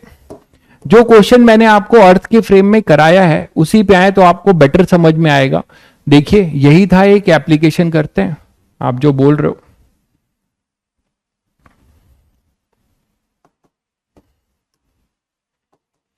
अभी एप्लीकेशन बहुत करेंगे लेकिन जो आपने कर रखा है पहले उस पे आते हैं। कि एक हमारे पास ऐसा वेज है, ये किया था याद करो, तुम लोग भूल भी जाते हो। ये ब्लॉक है, मैंने कहा था कि इसको हमने कुछ वेलोसिटी देके फेंका हुआ है, तो बताओ कि मैक्सिमम कितनी हाइट पे चढ़ेगा। याद है सभी बच्चों को ये क्वेश्चन? ये क्वेश्चन मैंने आप लोगों को कराया हुआ है अर्थ के रिस्पेक्ट में, एच मैक्स निकलवाया था। मान लीजिए आपने इसको क्या किया, वी नॉट दिया, ये स्मॉल एम है, ये कैपिटल एम है, ये अपना वेज है, ये वही वेज है, ये अभी रेस्ट पर है ना, और ये स्मूथ भी था, तो सब पता ही है आप लोगों को। सेम क्वेश्चन है, इसको इस ट्रिक से करते हैं। ये स्मूथ है और आपसे पूछा जा रहा है एच मैक्स, ये मान रहे हैं हम लोग कि मैक्सिमम हाइट है ना, याद आ रहा है? तो अब बच्चों यहां से क्या करना है, यहां से आपको क्या करना है, आपको कंडीशन अर्थ वाली सब पता है। अब आप इसको जरा सेंटर ऑफ मास के रिस्पेक्ट में सोचो। तो सेंटर ऑफ मास के रिस्पेक्ट में हमने काइनेटिक एनर्जी के लिए क्या पढ़ा था? इन दोनों का आप ध्यान दीजिएगा, इन दोनों लीनियर मोमेंटम में ध्यान से सुनिए, मैंने तुम लोगों को बताया था कि जो भी अपने पास एम वी नॉट होगा और यहां पे सेंटर ऑफ मास की वेलोसिटी हमारी कांस्टेंट रहने वाली है, क्योंकि एक्स डायरेक्शन में कोई भी फोर्स नहीं है। सेंटर ऑफ मास की वेलोसिटी हमारी कांस्टेंट रहने वाली है। तो अगर आप इसको सेंटर ऑफ मास के फ्रेम में बैठ के देखेंगे तो ये आपको इसके सेंटर ऑफ मास के फ्रेम में नहीं, सिस्टम के सेंटर ऑफ मास, ध्यान दीजिएगा, मैं कह रहा हूं सेंटर वेज के सेंटर ऑफ मास के रिस्पेक्ट में नहीं, इन दोनों का जो भी सेंटर ऑफ मास होगा वहां पे अगर आप बैठ के देखोगे तो आप यही बोल सकते हो कि half mu into we relative square is equal to m g h max, ये लिख सकते हो। अब यहां देखो कि ये वी रिलेटिव अभी क्या होगा, यहां पे वी रिलेटिव क्या होगा, वो केवल होगा, इसका तो जीरो है, इसका वी जीरो है, तो वी रिलेटिव क्या होगा, वी रिलेटिव मतलब वी रिलेटिव का मतलब we of block with respect to wedge, initial, v relative initial है ना, तो वी रिलेटिव अपना इनिशियल कितना होगा, वो वी नॉट ही होगा, minus v not i cap, यही तो होगा, minus v not i cap. और जब आप हाईएस्ट पॉइंट की बात करेंगे, जब आप हाईएस्ट पॉइंट की बात करते हैं तो क्या होगा, उसमें कंडीशन आपको पता है, उसमें कंडीशन आपको ये पता है कि दोनों सेम वेलोसिटी से चलने लगेंगे, यही तो है ना भाई। आप बोलोगे कि ये दोनों जो है सेम वेलोसिटी से चलेंगे इधर, v सेम वेलोसिटी, तो यहां v रिलेटिव क्या हो जाएगा, v रिलेटिव फाइनल 0 हो जाएगा, v रिलेटिव फाइनल आपको 0 मिलेगा। तो आप सीधे सीधे यहां पे v रिलेटिव के जगह पे v नॉट रख सकते हो, और म्यू के जगह पे क्या रखोगे, m into m by m plus m. हो गया क्वेश्चन सॉल्व। तो आपको क्या मिला, half m into m upon m plus m into we relative. तो वी रिलेटिव स्क्वायर अपने पास जो होगा है ना, इनिशियल तो अपना फाइनल 0 है, इनिशियल है, और वो कितना हो जाएगा, we not square equal to m g h max. तो आप मैच कर लीजिएगा, यही वैल्यू आई थी, एच मैक्स जो आया था वो V not square by 2g, और ये m से m कैंसिल हो जाएगा, m upon m plus M. तो आप इसको इस तरीके से भी कर सकते हैं, एक अल्टरनेट मेथड आप यहां से भी ले सकते हैं, है ना, विथ रिस्पेक्ट टू COM के फ्रेम से। नहीं, वेज अपोजिट चलेगा, वेज अभी कहां चल रहा है भाई, वेज तो रेस्ट पर है। ये माइनस इसलिए लिख दिया क्योंकि x और y को देखते हुए लिख दिया।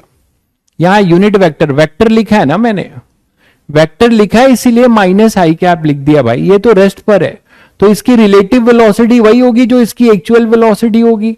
और जब ये दोनों हाईएस्ट पॉइंट पे, ये एच मैक्स पे होगा, तो आप सभी बच्चों को पता है कि ये साथ साथ चलेंगे, है ना, मतलब सेंटर ऑफ मास के रिस्पेक्ट में आपको क्या दिखाई देगा कि ये रुका हुआ है, या वेज के रिस्पेक्ट में आपको क्या दिखाई देगा कि ये रुका हुआ है ना। तो वहां से आपको वी रिलेटिव फाइनल जो होगा वो 0 होगा, क्योंकि अर्थ के रिस्पेक्ट में दोनों सेम वेलोसिटी से चल रहे हैं।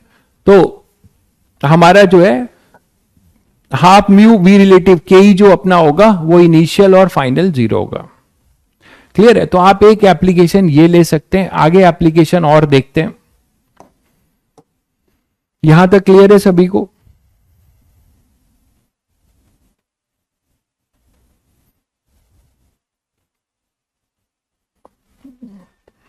स्लाइड देख लीजिए पहले। और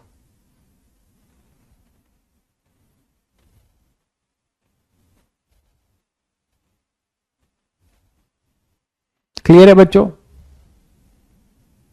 फर्स्ट लाइन कहां से लिखा है? अरे फर्स्ट लाइन मैंने यहां से लिखा है कि ये दोनों का रिलेटिव लिखना है। ये m1 v1 की तरह काम कर रहा है, ये m2 v2, तो इसका v2 0 है, इसका v1 v0 है, तो वो रिलेटिव जो है सेम ही आ जाएगा ना। m1 wedge with block with respect to wedge जो हमने लिखा है, एक दूसरे के रिस्पेक्ट में होता है ना भाई, वी रिलेटिव तो एक दूसरे के रिस्पेक्ट में होता है ना। वी रिलेटिव जो होता है वो दोनों के रिस्पेक्ट में होता है, तो एक दूसरे के रिस्पेक्ट में, तो ये तो रुका हुआ है तो इसको वही वेलोसिटी दिखाई देगी ना जो इसकी अपनी है इसके रिस्पेक्ट में, क्योंकि ये खुद भी रुका हुआ है। ठीक है, चलिए तो नेक्स्ट एप्लीकेशन पे आते हैं। LMC इन स्प्रिंग ब्लॉक सिस्टम। मैं इसको दोनों मेथड से आपको बता दूंगा, आपको जो अच्छा लगे आप रखिएगा। ब्लॉक सिस्टम अर्थ के रिस्पेक्ट में भी, बट कुछ अच्छे क्वेश्चन है जो जिसको आपको सेंटर ऑफ मास के रिस्पेक्ट में करने में आसानी होगी। LMC इन स्प्रिंग ब्लॉक सिस्टम, मान लीजिए हमारे पास एक स्प्रिंग है और एक ब्लॉक है।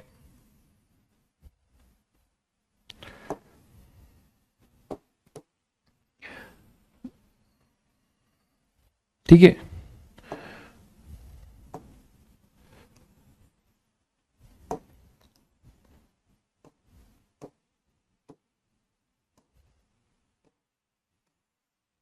एक ब्लॉक ये है, दूसरा ब्लॉक आपके पास यहां पर है कहीं, और इन दोनों में इसमें अटैच्ड है स्प्रिंग, इस वाले में अटैच्ड है स्प्रिंग, इसमें अटैच्ड है एक स्प्रिंग, इसके साथ एक स्प्रिंग अटैच्ड है जिसका स्प्रिंग कांस्टेंट K है। ठीक है, और इनके मासेज आप अलग अलग ले लो, M1 और ये M2। ये स्मूथ है। ठीक है, आपने मान लो कहीं भी ले सकते हो, चलो इसको M1 ले लो और ये M2, और आपने इसको क्या किया है, इसकी तरफ फेंक दिया है V0 से। इसको आपने वी नॉट वेलोसिटी से फेंक दिया है ना, इसकी तरफ। अब बच्चों आपको यह बताना है कि maximum compression in the spring क्या होगा, maximum compression in the spring क्या होगा, ये हमें निकालना है। तो मैं पहले नॉर्मल मेथड से करता हूं, है ना। Maximum compression in the spring निकालना है, maximum compression in the spring, ये हमें निकालना है। तो कोई सोचकर बताएगा बच्चों कि what will be the condition at the time of maximum compression, what will be the condition, थोड़ा बताएंगे आप लोग सोचकर। सेंटर ऑफ मास जो अभी बताया उसको भूल जाइए, उसको कोई आप बेसिक मेथड से आप बताइए क्या सोच पा रहे हैं कि centre of mass sorry maximum compression के टाइम में what will be the condition, कब आप बोलोगे कि हाँ इस स्प्रिंग में मैक्सिमम कॉम्प्रेशन आ चुका है, आपको क्या फील आ रहा है, कब बोलोगे, कब बोलोगे। Final velocity zero final velocity zero कैसे हो जाएगी मेरे भाई। यस, उत्कर्ष ने बस सही बोला है, उत्कर्ष ने सही बोला। आप लोग फिजिक्स पढ़ चुके हो, इतनी चीजें पढ़ चुके हो, आप मुझे बताओ कि जब ये आएगा और इसको टच करेगा, टच करके कॉम्प्रेस करेगा, मतलब चीजें कहां से शुरू होंगी भाई, कुछ ऐसा होगा। देखो आप फील नहीं कर पाते हो आप लोग, यहां पर आएगा और इसको जो है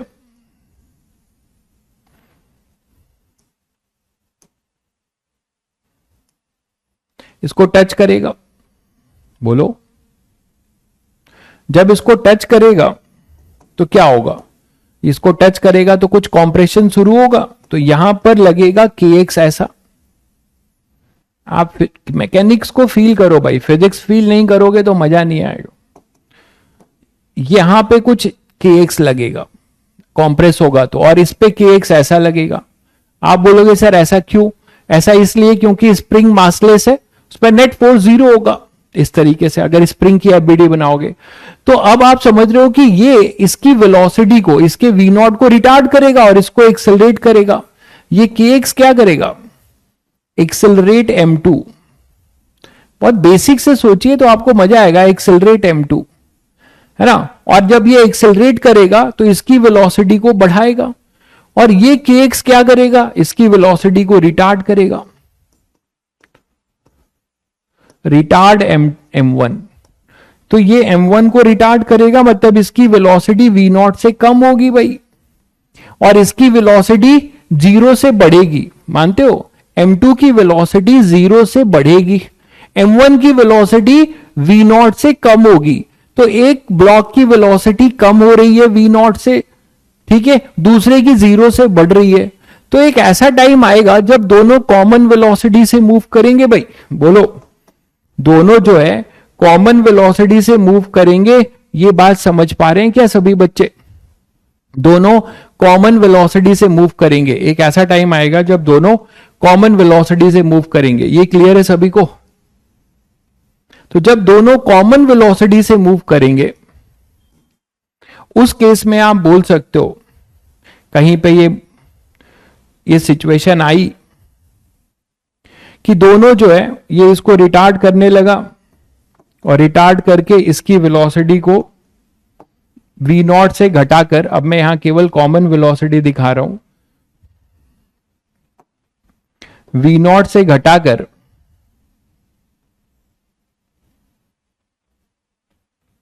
ठीक है, v नॉट से घटाकर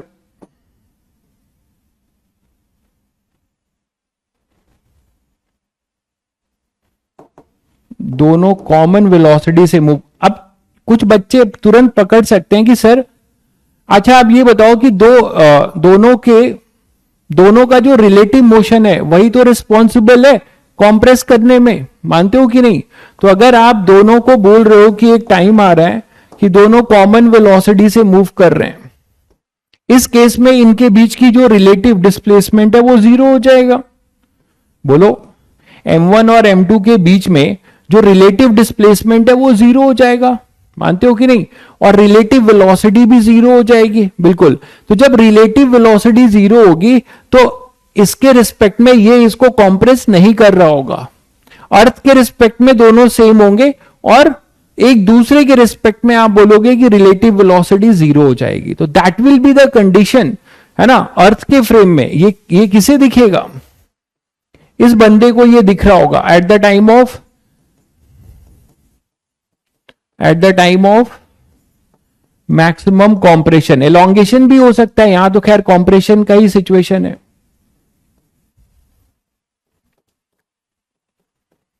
तो at the time of maximum compression उसको, अर्थ वाले को ये दिखेगा, ये सीन दिख रहा होगा कि दोनों साथ साथ मूव कर रहे होंगे। तो अब बच्चों ये चीज बताओ कि अब आप यहां से, ये तुम्हारा इनिशियल स्टेट है,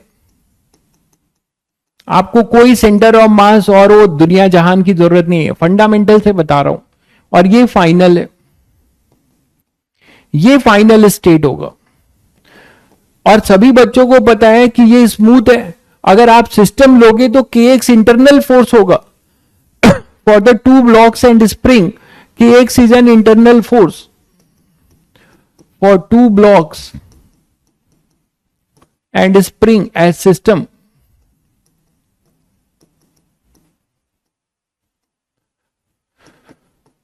kx is an internal force। होगा कि नहीं होगा, इंटरनल फोर्स होगा। तो अगर ये इंटरनल फोर्स होगा तो no net external force in x direction, so no net external force in x direction. तो आप लीनियर मोमेंटम कंजर्वेशन की बात करेंगे भाई, तो LMC इन एक्स डायरेक्शन, LMC क्या लिखोगे, LMC लिखोगे इनिशियल स्टेट में मोमेंटम है केवल एक ब्लॉक के पास, m1 v0 इक्वल टू, यहां पर आने के बाद क्या होगा, m1 plus m2 vc, m1 plus m2 vc। तो यहां से आप कॉमन वेलोसिटी निकाल लोगे, m1 v0 upon m1 plus m2। और आप एक बात देख पा रहे हो बच्चों, ये जो कॉमन वेलोसिटी आई है ये सेंटर ऑफ मास की वेलोसिटी है। सेंटर ऑफ मास तो कांस्टेंट वेलोसिटी से मूव करेगा, तो ये सेंटर ऑफ मास की वेलोसिटी है। जल्दी कैसे कंप्लीट करें भाई, जल्दी कैसे कंप्लीट करोगे, बैकलॉग सीखना ही तो है। तो जल्दी का मतलब ये थोड़े कि कोई आपको कॉन्ट्रैक्ट दिया है कि जल्दी से सर का लेक्चर देख लो हो गया वर्क।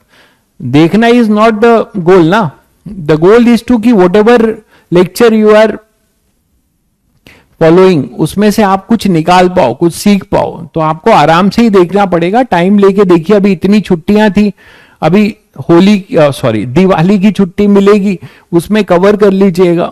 तो VC आएगा m1 v0 upon m1 plus m2, ठीक है, ये अपने पास VC होगा। लेकिन हमें निकालना है मैक्सिमम कॉम्प्रेशन, तो हम एनर्जी की भी बात करेंगे। एनर्जी कंजर्वेशन हमारा दूसरा इक्वेशन होगा, और यहां से हम निकाल लेंगे। तो एनर्जी कंजर्वेशन की ये बहुत फंडामेंटल है, बेसिक। क्या होगा एनर्जी कंजर्वेशन, पूरी एनर्जी यहां पर कितनी थी इनिशियल, केवल ब्लॉक के पास थी, ठीक है।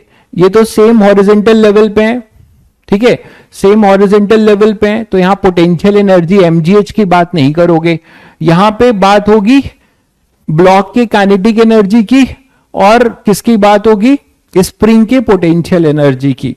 तो बच्चों यहां पे ब्लॉक की काइनेटिक एनर्जी आप क्या लिखने वाले हो, half m1 plus m2 vc square plus half k x max square.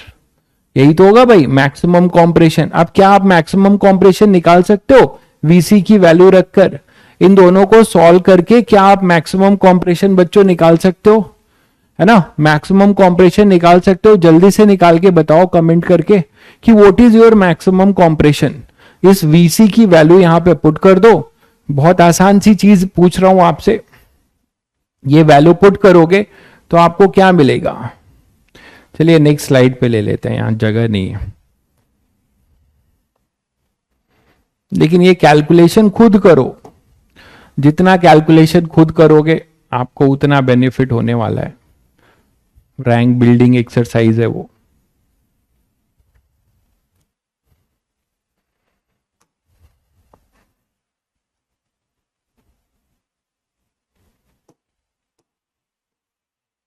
तो ये इक्वेशन 2 था अपना, है ना।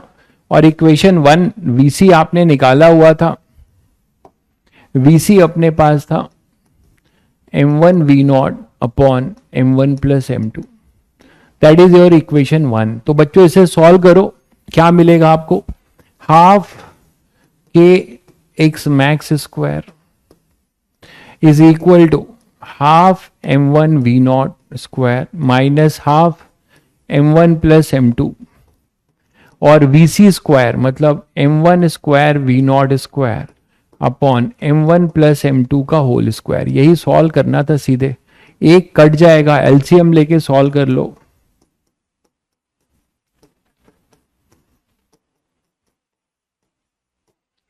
हाफ m1 v0 स्क्वायर, ठीक है, मैं कॉमन ले लेता हूं, तो यहां आएगा 1 minus m1 upon m1 plus m2। तो फाइनली आपको मिलने वाला है हाफ के x max square is equal to half m1 और यहां से मिलेगा m2, यहां से देखो m2 मिलेगा m1 plus m2 v0 square, v0 ये मिला। x मैक्स की वैल्यू क्या मिल रहा है भाई, देखो आपको कुछ चमक रहा है क्या, अरे कुछ चमक रहा है आप लोगों को, m1 m2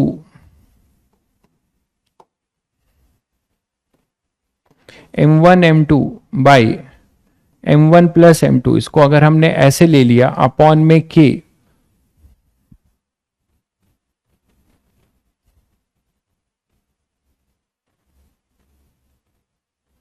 v0 square under root, और इसको मैं म्यू लिख दूं तो आपको x मैक्स क्या मिलता है, वो मिलता है under root mu v0 square, mu by k v0, mu by के इंटू v0, ये v0 बाहर है। x मैक्स आपको यहां से क्या मिलता है, वो मिलता है under root mu by k v0। ये देख पा रहे हैं, ये देख पा रहे हैं आप लोग, इसका और क्या मतलब है बच्चों, इसका और क्या मतलब है बच्चों, भाई नाम कल बता पाऊंगा, मोबाइल कहीं रख दिया है, ठीक है, दूर मोबाइल में ही होगा लिस्ट। तो यहां पे x मैक्स होगा under root mu by k v0। तो बच्चों ये चीज देखो कि आप फिर से रिड्यूस मास का ट्रिक लगा रहे हो, मतलब आप क्या करने वाले हो, अर्थ के रिस्पेक्ट में भी आपको रिड्यूस मास मिलता है, 2 बाई के आएगा क्या भाई, चेक करो जरा, 2 तो कैंसिल हो रहा है ना भाई, देखना जरा, 2 तो कैंसिल हो रहा है ना, यहां भी हाफ है इधर भी हाफ है, तो कैंसिल हो जाएगा ना, 2 कहां पे आएगा। अब मैं आपको क्या बता रहा हूं कि ये जो सिस्टम है इसको आप एक सिंगल ब्लॉक सिस्टम में कन्वर्ट करके क्वेश्चन कर सकते थे। कैसे, आप ये बोलते कि सर एक ब्लॉक ले लो और इस ब्लॉक को स्प्रिंग से ऐसे जोड़ दो, सिंगल ब्लॉक को, और इसका म्यू ले लो मास, और ये है v0। तो बच्चों क्या आपने यहां से ये क्वेश्चन किया है, क्या आप यहां से बता सकते हो आप लोग कि इसका मैक्सिमम या मिनिमम, आप कॉम्प्रेशन, मान लो आप कॉम्प्रेशन चाहते हो, तो कॉम्प्रेशन चाहते हो तो आप इसको ऐसे कर लो, उससे कुछ फर्क नहीं पड़ता, कॉम्प्रेशन और एक्सप्रेशन से वैल्यू में कोई फर्क नहीं पड़ेगा। आप कॉम्प्रेशन चाहते हो तो मान लो ऐसे कर लो, ठीक है, तो ये v0, ठीक है। तो आप मुझे बताओ कि अभी ये नेचुरल लेंथ पर है, ये अभी नेचुरल लेंथ पे है, तो at the time of maximum compression आप क्या लिखोगे, half mu v0 square equal to half के x max square. At the time of maximum compression ये ब्लॉक रुक जाएगा कि नहीं, ऐसा क्वेश्चन आपने एनर्जी कंजर्वेशन में भी किया है। तो ये क्वेश्चन आपका रिड्यूस होता है एक ओरल क्वेश्चन में, eight the time of maximum compression this will be at rest, यही तो बोलते थे, eight the time of maximum compression बोलते थे या नहीं? तो यहां से आप सीधे सीधे यही चीज तो आ रही है, एक्स मैक्स क्या आएगा? तो यहां से एक्स मैक्स आपको क्या मिलता है भाई? यही चीज तो मिल रही है, म्यू बाई के अंडर रूट वी नॉट। आप इसको इससे कंपेयर कर सकते हैं। तो आपको इसको इसीलिए इसका नाम पड़ा है रिड्यूस। अरे भाई मजा आया, रिड्यूस मास, ठीक है, इसीलिए आपने इसका नाम रखा रिड्यूस मास। मतलब आपने टू ब्लॉक सिस्टम को एक इमेजिनरी सिंगल ब्लॉक सिस्टम में कन्वर्ट कर दिया जिसका मास म्यू लिया, तो आपको वही रिजल्ट मिलेगा जो इन दोनों का मिल रहा था। तो ये तो हुआ अर्थ के रिस्पेक्ट में। अब बच्चों ये बताओ कि इस क्वेश्चन को आप सेंटर ऑफ मास के रिस्पेक्ट में करना चाहोगे तो सेंटर ऑफ मास के रिस्पेक्ट में आपको फॉर्मूला दिया है, ठीक है, सेंटर ऑफ मास के रिस्पेक्ट में आपको फॉर्मूला दिया है। सेंटर ऑफ मास के रिस्पेक्ट में फॉर्मूला क्या दिया है? Half mu into we relative. आप इसकी जो काइनेटिक एनर्जी लिखोगे अगर सीओएम के रिस्पेक्ट में करोगे तो क्या लिखोगे? Half mu into we relative, है ना, square is equal to half के x max square. V relative क्या होगा? देखो वी रिलेटिव क्या होगा, यहां पे वी रिलेटिव दोनों का कॉमन था। इधर देखो, सेंटर ऑफ मास के फ्रेम में जब आप करेंगे तो यहां वी रिलेटिव जीरो हो जाएगा, दोनों के सेम वेलोसिटी है, तो सेंटर ऑफ मास के रिस्पेक्ट में वी रिलेटिव जीरो हो जाएगा। और यहां पे वी रिलेटिव ये रेस्ट पर है और ये वी नॉट है, तो यहां वी रिलेटिव होगा वी नॉट। तो वी रिलेटिव क्या हो जाएगा अपने पास?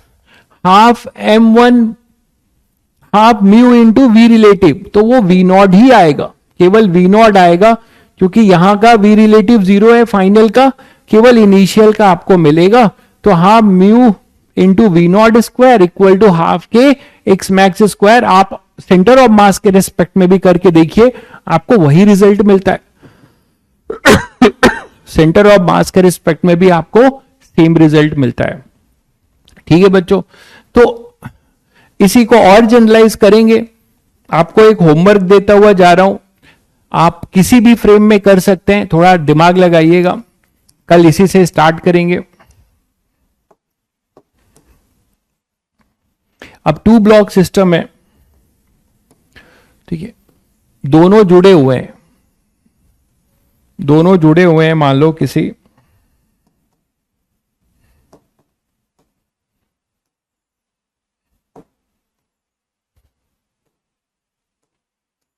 तो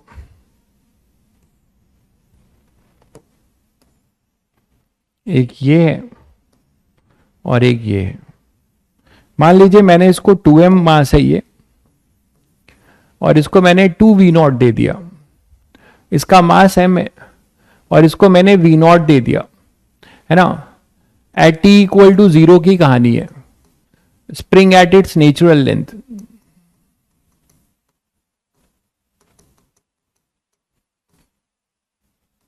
नेचुरल लेंथ, ठीक है। तो फाइंड एक्स मैक्स। आप अगर सेंटर ऑफ मास से करेंगे तो दो लाइन में क्वेश्चन होगा, find x max, maximum elongation. Maximum elongation आपको बताना है, इसका आंसर बताते जाइए जल्दी से। सीओएम के रिस्पेक्ट में अगर आप फॉर्मूला लगाएं तो ये ओरल क्वेश्चन होगा आपके लिए। कैसे? विथ रिस्पेक्ट टू अगर आप सीओएम करना चाहें ये मेथड से, तो क्या हो जाएगा? Half mu into we relative square equal to half के एक्स मैक्स स्क्वायर, है ना। वी रिलेटिव इनिशियल कितना है? वी रिलेटिव मतलब दोनों लिखते हैं ना, वी रिलेटिव फाइनली तो जीरो हो जाएगा, और वी रिलेटिव इनिशियल यहां से निकाल सकते हैं। वी रिलेटिव भाई इसमें आप जो लिखते हैं दोनों लिखते हैं एक तरीके से, आप ये जो लिखते हैं ना half mu into we relative, ऐसे सोचो, initial square plus half mu into we relative final square, ये चीज है, ठीक है, इज इक्वल टू हाफ के एक्स मैक्स स्क्वायर, ऐसे सोचिए। तो फाइनल में क्या होगा? At the time of maximum elongation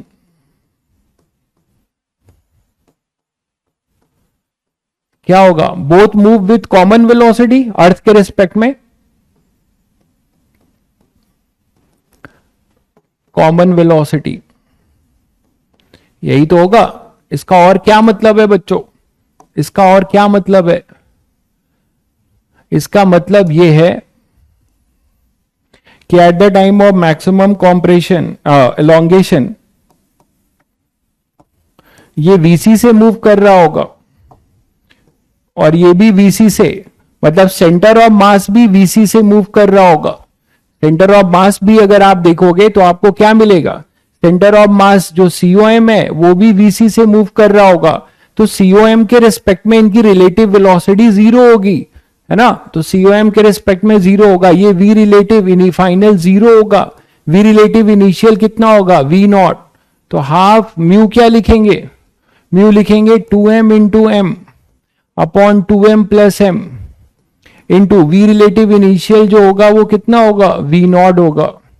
बन गया क्वेश्चन ऑब्जेक्टिव, हाफ के एक्स मैक्स, इसीलिए पढ़ा रहा था। तो यहां से अपने पास क्या आ जाएगा?